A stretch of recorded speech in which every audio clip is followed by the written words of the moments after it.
নমস্কার। এই সময় লাইভে আজকে আমরা চা চক্রে, হাতে চায়ের ভাঁড়, বুঝতেই পারছেন। সল্টলেকে রয়েছে এই ব্লকে, সবাই অত্যন্ত চনমনে ফুরফুরে মেজাজে। কিন্তু সামনে ভোট, মেজাজ কতটা চনমনে ফুরফুরে থাকবে এটাই তো জানার বিষয়। আর চায়ের আড্ডায় এর থেকে ভালো আলোচনা আর কি হতে পারে? কি মনে হচ্ছে কি হতে চলেছে সামনে? উন্নয়ন নিয়ে তো একটা কথা উঠবেই হয়তো ভোটে। আর দেখুন, পারিপার্শ্বিক এই সমস্ত ভায়োলেন্স যেগুলো হচ্ছে, আমাদের মনে হয় এই ভায়োলেন্সগুলো না হওয়াটাই কাম্য। এতে মানুষ ক্ষয় হয়, মানুষের ক্ষতি হয়, অনেক কিছু হয়। এগুলো সব রাজনৈতিক দলের লোকের চিন্তাভাবনা করা উচিত। ভোট হবে, ঠিক আছে, লোকে যাবে, ভোট দেবে, চলে আসবে, কিন্তু এই মার দাঙ্গা অমুক এইগুলো তো না হওয়াটাই বোধহয় বেটার। দেখুন, আগে বিহার মানেই ছিল রক্তপাত, ঝাড়খণ্ড মানেই ছিল রক্তপাত, কিন্তু এখন বিহার, ইউপি, ঝাড়খণ্ডের ভোট হয়, একটাও রক্তপাত হয় না, একটাও বুথদখল হয় না, কিছুই হয় না। সারা ভারতবর্ষ ঘুরলে সব থেকে বেশি রক্তপাত, সব থেকে বেশি ভোটজনিত হিংসাই পশ্চিমবঙ্গেই হয়। এর জন্য দায়ী নিশ্চয়ই সাধারণ মানুষ নয়, তাদের যারা পরিচালনা করেন তারাই। তাদের শুভবুদ্ধি জাগ্রত হোক, এটাই কামনা। সল্টলেকে এই ব্লকে যে চায়ের দোকানে এই মুহূর্তে এই সময় লাইভের পক্ষ থেকে চা চক্রের ঠিক বসেছে, সেখানে কিন্তু কাঠকলায় চা তৈরি হয় না, চা তৈরি হয় গ্যাসেই। কিন্তু গ্যাস তো মহার্ঘ, বিশ্বে তৃতীয় বিশ্বযুদ্ধের হাতছানি, তার মধ্যে আমাদের এখানে গ্যাসের দাম গেছে বেড়ে। গ্যাসের দাম বেড়ে গেছে, চায়ের দামও বেড়ে গেছে। গ্যাসের দাম বেড়ে গেল, কতটা আঁচ পড়লো আমাদের হেঁসেলে, কতটা আঁচ পড়লো? না, সাধারণ মানুষের জন্য তো খুবই ভয়াবহ।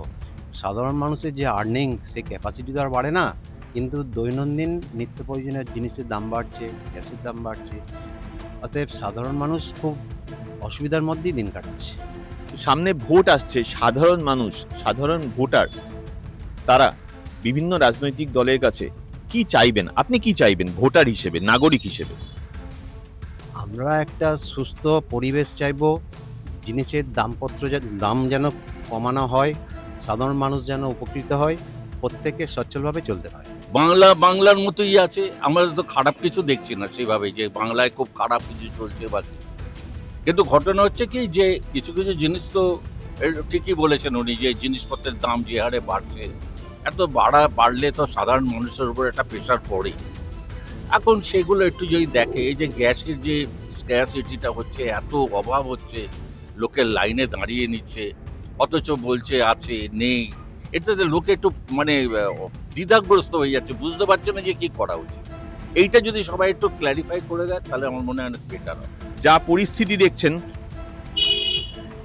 সল্টলেক এককালে লবণহাট উপনগরী কেমন আছে? আমার তো মনে হয় ভালোই আছে, খারাপ হবে কেন? এখানে মোটামুটি মধ্যবিত্ত বাঙালিরাই এসছিল, কিন্তু এখন তো দেখছি কিছু হাত চেঞ্জ হয়ে যাচ্ছে, হয়তো কিছু বড় লোক সেখানে আসছে, কিন্তু মোটামুটিভাবে ঠিকই আছে, কোনো খারাপ কিছু না।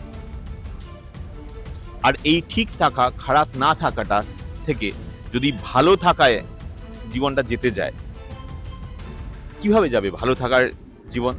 ভালো থাকার পাসওয়ার্ড কি? কি মনে হয় ভালো থাকার দেখুন, পাসওয়ার্ড কি? একটা বক্তব্য আপনাকে বলি, সেটা হচ্ছে মিডিয়া। আপনারা মিডিয়ার মধ্যেই পড়ছেন। মিডিয়ার একটা গুরুত্বপূর্ণ ভূমিকা কিন্তু এই সমাজের পক্ষে রয়েছে, কারণ তাদের প্রচারের অন্ততপক্ষে 60 থেকে 70% লোক জানে, বুঝতে পারে, তারা চেষ্টা করে, ভাববার চেষ্টা করে, কিন্তু এই বক্তব্যগুলো সাধারণ মানুষের কাছে পৌঁছে দেওয়া একটা বিশাল ব্যাপার। কারণ সাধারণ মানুষ তো সবসময় মিডিয়ার সামনে আসতে পারে না, মিডিয়া তাদের সামনে যায়। তো সেই ক্ষেত্রে সাধারণ মানুষ ভালো থাকার জন্য, তাদের যে বক্তব্য তুলে ধরার জন্য যে চেষ্টাটা করে, সেটা সবসময় হয়ে ওঠে না। তাদের বক্তব্য তাদের মধ্যেই থাকে।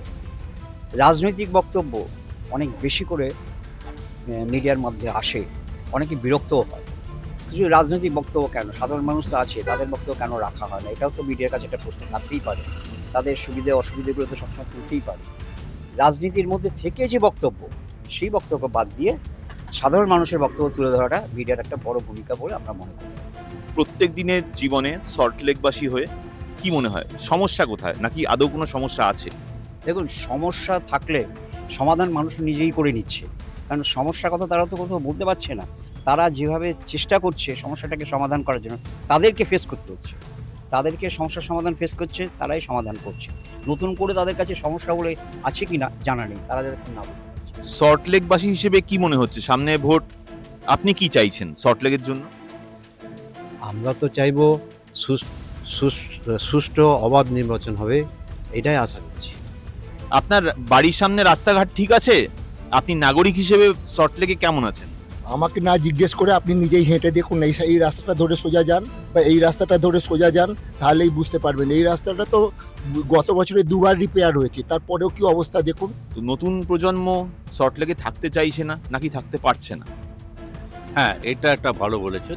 ডেফিনেটলি এখানে কেউ থাকতে পারছে না, তার কারণে যে চাকরি বাকরি এখন সবই তো বাইরে চলে যেতে হচ্ছে। ব্যাঙ্গালোর আছে, বিদেশ আছে, আপনার হায়দ্রাবাদ আছে, পুনে আছে, যাকে জিজ্ঞেস করবেন বলে আমার ছেলে পুনেতে থাকে, আমার ছেলে হায়দ্রাবাদে থাকে, আমার ছেলে ব্যাঙ্গালোরে থাকে, আমাদের এখানেও বসে আছে তার ছেলেও ব্যাঙ্গালোরে থাকে। এখন প্রবলেম হচ্ছে যে ইয়াঙ্গার জেনারেশন এখানে কেউ নেই, এটা ঘটনা।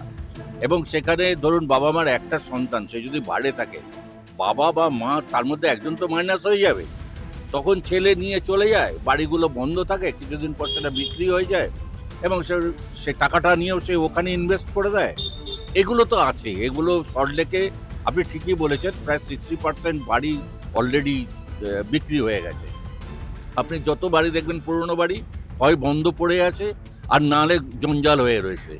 সুতরাং এই প্রবলেমটা কিন্তু সল্টলেকে আছে। এখন এটা তো কিছু করার নেই, আমি মরে গেলে আমার ছেলে বাড়িটা বিক্রি করবে, কি করবে না করবে সেটা তার উপর। গোটা ভারতবর্ষে এই মুহূর্তে গ্যাসের জন্য লাইনে দাঁড়িয়ে আছে। কি বুঝছেন, কি দেখছেন সামনের আসল ভবিষ্যৎটা? যে প্রক্রিয়াটা করা হচ্ছে, যে উদ্দেশ্যটা ছিল, সেই উদ্দেশ্যের জায়গা থেকে যেটা হচ্ছে তার চেয়ে বেশি মানুষ হ্যারাসমেন্ট হচ্ছে। সাধারণ মানুষের খুব অসুবিধা হচ্ছে এতে। তারা যেভাবে দৈনন্দিনভাবে চলতে চাইছে, যেভাবে চাইছে সেভাবে হচ্ছে না। যেমন ধরুন, আমরা চাইছি যে অবাধ এবং সুষ্ঠু নির্বাচন হোক, সেটা যেমন সাধারণ মানুষ চাইছে, আমরাও চাইছি। পাশাপাশি ধরুন এই যে এসআইআর করছে, তার যেটা উদ্দেশ্য, সে উদ্দেশ্যটা যাতে ঠিক মতো হয়, তার জন্য সাধারণ মানুষ চাইছে সেটাও যাতে সুষ্ঠুভাবে হয়।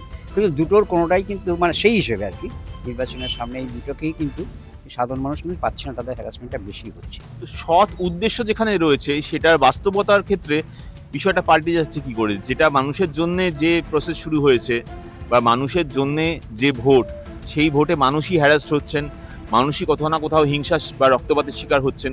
কেন, কি মনে হয়? তার মানে মানুষের সেখানে অধিকার বা তাদের বক্তব্য, তাদের মতামতের কোনো গুরুত্ব দেওয়া হচ্ছে না। যারা এখানে ক্ষমতায় আছেন বা রাজনৈতিক ব্যক্তিত্ব যারা তা যেটা মনে করছেন, সে যেভাবেই হোক না কেন, আমি অন্যভাবে বলতে চাইছি না, তাদের ইচ্ছেটাই ষোলো আনা হচ্ছে। সাধারণ মানুষ তো সেখানে মানে তুচ্ছ আর কি, তারা তাদের সুবিধা অসুবিধার কথা চিন্তা করছে না। সাধারণ মানুষ তুচ্ছ নয়। এই সময় লাইভে চা চক্র সাধারণ মানুষের কথাই তুলে ধরে। সাধারণ মানুষই বিচার করবেন, জনগণই বিচার করবেন আসছে বিধানসভা নির্বাচনে বাংলা কোন দিকে যাবে। সেই বিচার তালিকায় রাজনৈতিক নেতারা থাকবেন, আর আমরা থাকবো সেই বিচার তালিকায় আপনার বিচার প্রক্রিয়ার সফর সঙ্গী। এই সময় লাইভে চা চক্রে আমি শিরাদিত্য সাহা, আমার সঙ্গে ক্যামেরায় রিক্তম মুখোপাধ্যায়। আপনারা দেখতে থাকুন এই সময় লাইভ। চা চক্রে আমরা আবার ফেরত আসবো সঙ্গে আমাদের বাকি সেগমেন্ট নিয়ে। সঙ্গে থাকুন এই সময়।